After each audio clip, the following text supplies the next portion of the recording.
Well, what's your immediate response to the victory of the incumbent governor, Bejide of the APC?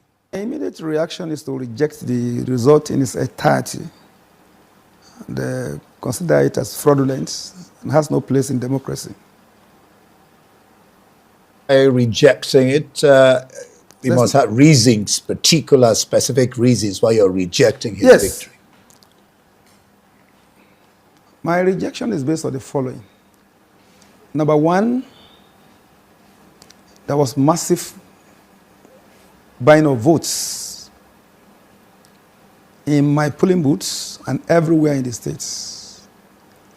The PDP, ADC, APC shifters brought enormous money to all the polling booths to share.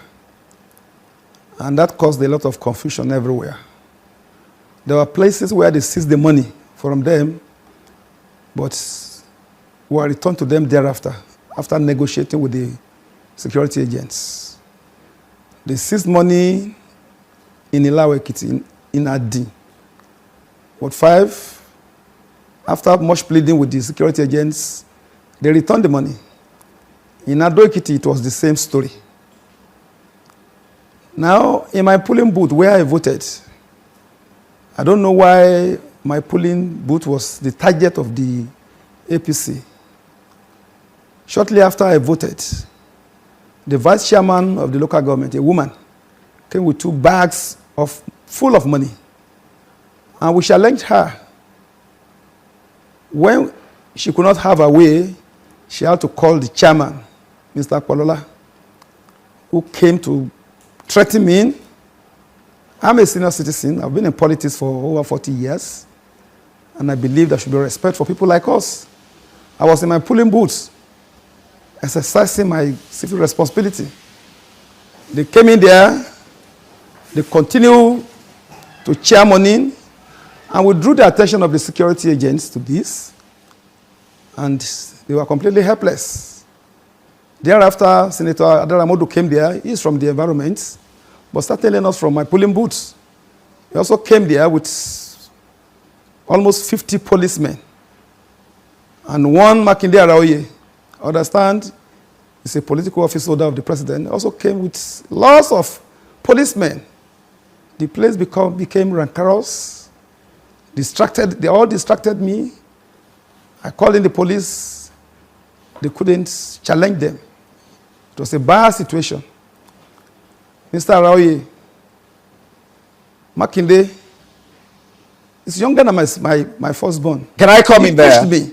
Yeah, if you can hear me, let me come in there. Well, you know, of course, that what you're making are allegations. So the question is... And I mentioned names. Do you have the proof? Yes. And what will be your next line of action with what you're saying?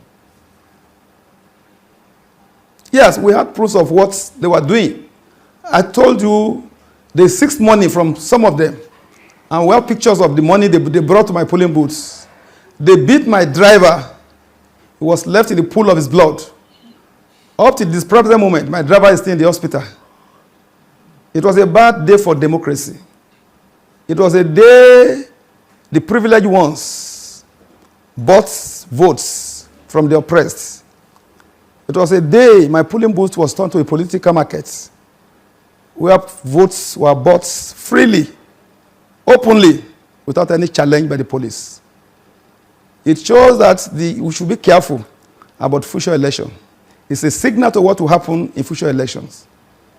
It was as if... I was going to ask you... It was as if before you even brought it up. Okay. Well, in some quarters, the talk is that is the ADC even on ground in EKITI State, and with what you're saying transpired, was that enough, you know, to give you victory over an incumbent Bejide? And I did ask you, what do you intend to do with this? If you say you have evidence, what do you intend to do with it? You have put too many questions to me.